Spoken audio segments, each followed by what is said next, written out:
José Manuel, muchas gracias por acompañarnos en nuestro curso de verano. Me encantaría que hablara sobre la nueva publicación de CEPAL, un poco cuáles son los lineamientos, cuáles son los principales mensajes que queréis transmitir con esta publicación. Sí, bueno, no, en primer lugar, Erika, muy agradecido por la invitación de la Fundación Carolina de participar en este curso y me ha dado muchísimo gusto interactuar con los estudiantes. Mira, esta es una revista del 75 aniversario de la CEPAL, que en realidad fue el año pasado. Tiene fecha de diciembre del año pasado, aunque salió en marzo. Y mira, ahí lo que estamos es redefiniendo un poco los mensajes y la forma de estructurar la narrativa sobre la situación de América Latina y el Caribe, ¿no? Entonces tenemos dos formas de caracterizarla en términos del diagnóstico. Tenemos una forma que es viéndola a través de tres trampas, ¿no? Viendo que América Latina está en tres trampas de desarrollo, una que llamamos de baja capacidad para crecer, que los datos son elocuentes. En la última década solo se creció en promedio a 0.8% en 10 años. Eso es menos de la mitad del 2% al que se creció durante la década perdida de los 80, de la que tanto se habló y que tanta cicatriz y daño dejó. Una trampa segunda, esta es clásica, muy bien conocida, pero bueno, es un problema de alta desigualdad, pero a eso le estamos agregando baja movilidad social y baja cohesión social.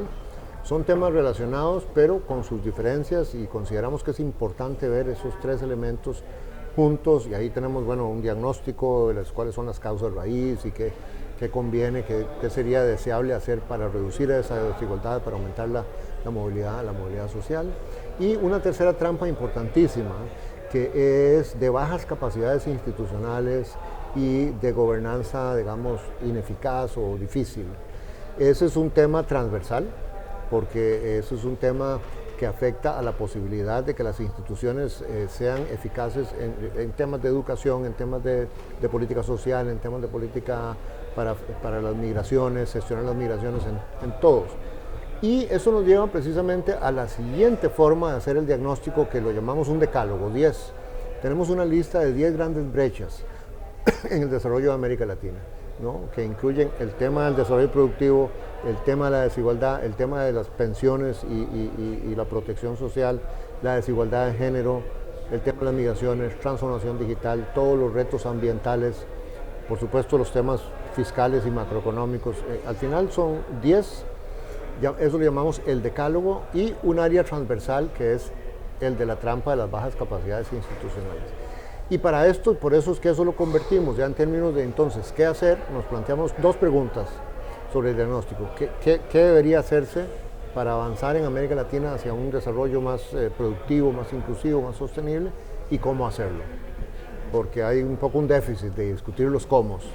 Y entonces en el qué hacer básicamente decimos, bueno, hay 11 transformaciones, 11 grandes transformaciones que la región debería estar impulsando, que corresponden a esas grandes brechas.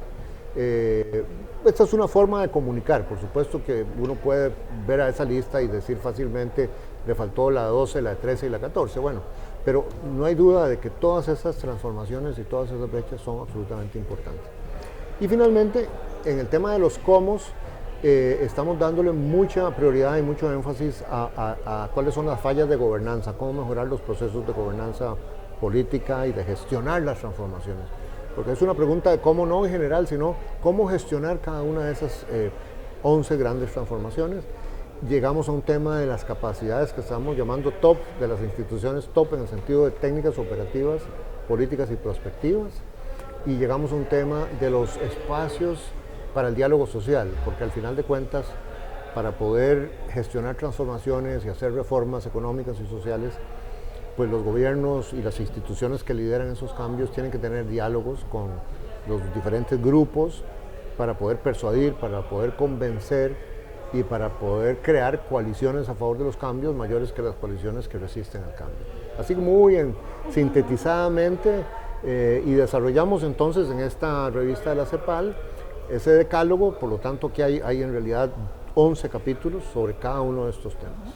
Bueno, primero felicitar esos 75 años, pero además que no solamente cumplís 75 años haciendo un trabajo de diagnóstico de América Latina, sino que además tan vitales como para proponer cambios, proponer cuál es el derrotero que hay que seguir. ¿Cómo encuentras la región en esa intención de seguir ese derrotero, de ser capaz de articular esas propuestas que vosotros proponéis? Bueno, esa es la pregunta del millón o del billón, como se podría decir. Hay que decir aquí que la CEPAL, además de ser un centro de pensamiento y que tenemos publicaciones, tenemos el panorama social de América Latina todos los años, tenemos el balance preliminar de las economías, el estudio económico, tenemos el panorama fiscal, tenemos un reporte sobre inversión extranjera directa, otro sobre comercio, esos son los principales, hay otras también, pero tenemos cerca de 14 órganos intergubernamentales, que son reuniones, unas son cada año, otras son cada 2 años y hay una que es cada 3 años. En cada uno prácticamente de estos temas, ¿no? Los ministros y ministras o las autoridades de cada gobierno encargadas de estas temáticas. Entonces, en realidad tenemos esas 14 conversaciones, por ponerlo de alguna manera, ¿verdad? Porque entonces tenemos la conferencia de población, la conferencia de los ministros y ministras de política social, de política fiscal, los ministros de Hacienda, los encargados de políticas ambientales, etcétera. Y no solo a nivel, digamos, de ministros, de autoridades máximas, sino las redes de especialistas. Y eso es lo que le da a la CEPAL también dos cosas. Nos da la ventaja de estar muy en contacto con las realidades y cómo están viendo los técnicos y los expertos de cada país, porque es muy diferente, digamos, en el Caribe o en Centroamérica o un país como Brasil o Argentina, en fin. Con frecuencia hablamos de los promedios de América Latina, pero en realidad hay una diversidad de situaciones increíblemente amplia, ¿no? Y eso es importante. Pero nos da también esas 14 conversaciones, por ponerle algún número, son más de 14, una oportunidad para influir, porque para cada una de esas reuniones elaboramos documentos, presentamos las estadísticas, le damos seguimiento a los indicadores más importantes de ese tema y eso alimenta la discusión. Entonces, bueno, ese nivel regional, en donde además colaboramos mucho con el PNUD y con otras agencias de las Naciones Unidas y demás, es un nivel muy importante. Ahora, ¿cómo eso aterriza y la capacidad en cada país, digamos, de mover las agujas del crecimiento, de la política social, de la política ambiental? Pues eso sí que va mucho a depender del compromiso político, de la política en cada país. Desgraciadamente tenemos un ambiente, y eso no es solo América Latina, veamos a Estados Unidos, veamos a otros países muy polarizado, y entonces son tiempos difíciles, ¿no? Pero la esperanza nuestra, y es nuestro trabajo, es manejarnos en ese espacio de narrativas serias, objetivas, apoyadas por la evidencia, que lleven a una conversación pues lo más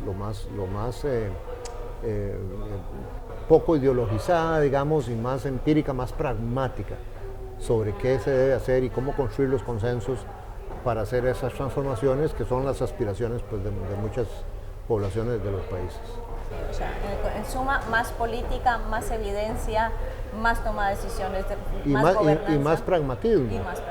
Y más también análisis, porque el mundo está muy complejo ahora, y me refiero a la globalización, me refiero a las revoluciones tecnológicas, al cambio climático, al cambio demográfico, a la geopolítica. Entonces, caramba, es importante que los países, y ojalá pudieran tener una voz común ante esas realidades mundiales para negociar todas estas reglas del juego nuevas que se están negociando en la globalización, para poder navegar ese mundo tan complejo, y eso le agrega otro grado en que es importantísimo tener esas capacidades institucionales y la capacidad de las instituciones para convocar a la población, porque también tenemos un elemento que se celebró en cierto momento y sigue siendo un elemento de, digamos, de revolución tecnológica digital, las redes sociales, que puede ser muy potente para bien, pero que también tiene una cara muy oscura de hacer una cacofonía y dividir a la gente en posiciones muy simplistas, en donde no hay una discusión seria, se cruzan impulsos, se tiran piedras, se definen enemigos y o sea, a través de redes sociales es muy difícil llegar a consensos, hay que volver a conversaciones mejor informadas y más profundas. Justamente la información es la clave para que hacer políticas, para tener consenso de la sociedad, una sociedad informada va a tomar mejores decisiones, pero también los políticos mejor informados van a tomar mejores decisiones y más prácticas. Pues esa es la esperanza. Como generación de conocimiento. Exacto, esa es la esperanza, ¿no? El ser humano es un ser complicado que a veces acciona por creencias, por supersticiones, por seguir a ciertas personalidades, pero la política pública es compleja y ningún país está destinado a desarrollarse. Es más, hay países que pueden involucionar, caminar hacia atrás. Y la idea, pues, de tener estas discusiones serias y demás es crear un espacio donde impere pues un poco el sentido común y el pragmatismo y no los extremos. Pues muchísimas gracias, José Manuel, por este mensaje. Los invitamos a consultar la revista que estará enlazada a nuestro video. Muchas gracias de verdad por estar en nuestro Con mucho curso gusto. y esperamos continuar colaborando. Por favor, cuando lo tengan, muchas gracias. Gracias.